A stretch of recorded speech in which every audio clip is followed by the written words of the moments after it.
days after the typhoon, the first thing that hits you was the smell.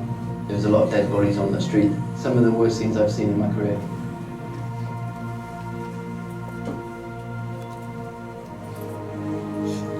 Masakit man eh.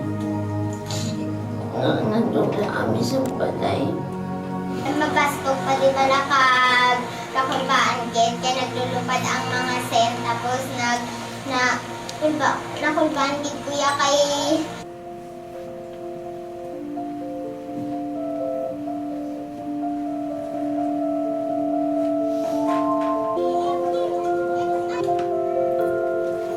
We're seeing big improvements. You know, we've helped rebuild schools.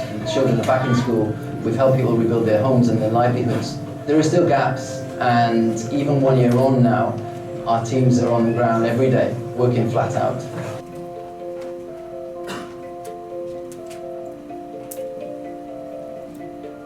Forget that part, but it tells you what happened and how we or similar organizations responded, and be a child.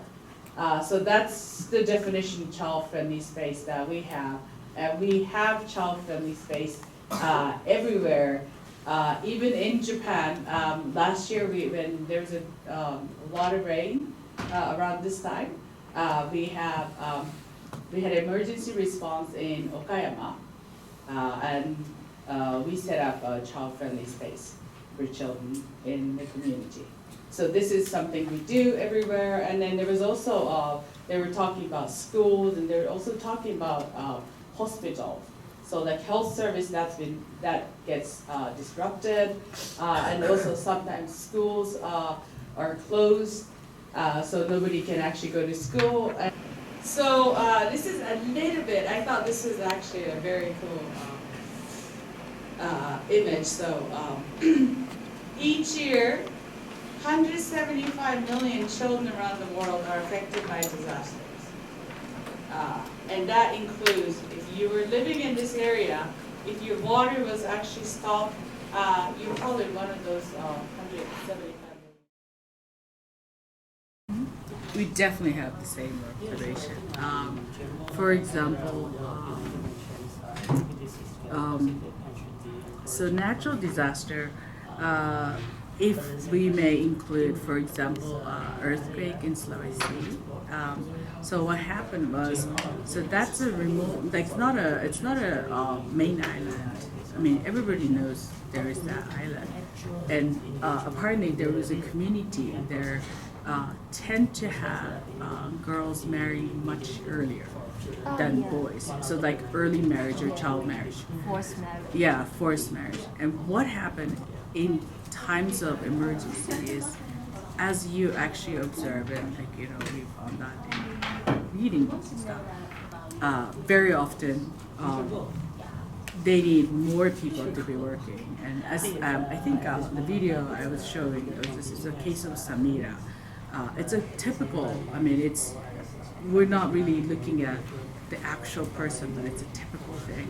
Men or the father or the breadwinner in the family originally actually are injured, and sometimes that person cannot work, and the mother started working.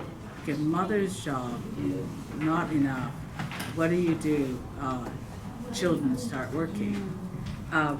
In some family, as you pointed out, there's some priorities given to girls or not given to boys. Priorities for not going to school.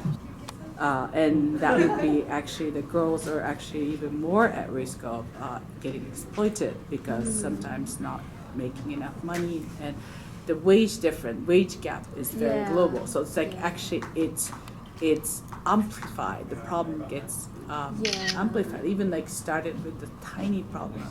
Yeah. So I think we were very aware in many places, and I think in case of Sulawesi, and that's what we exactly look at.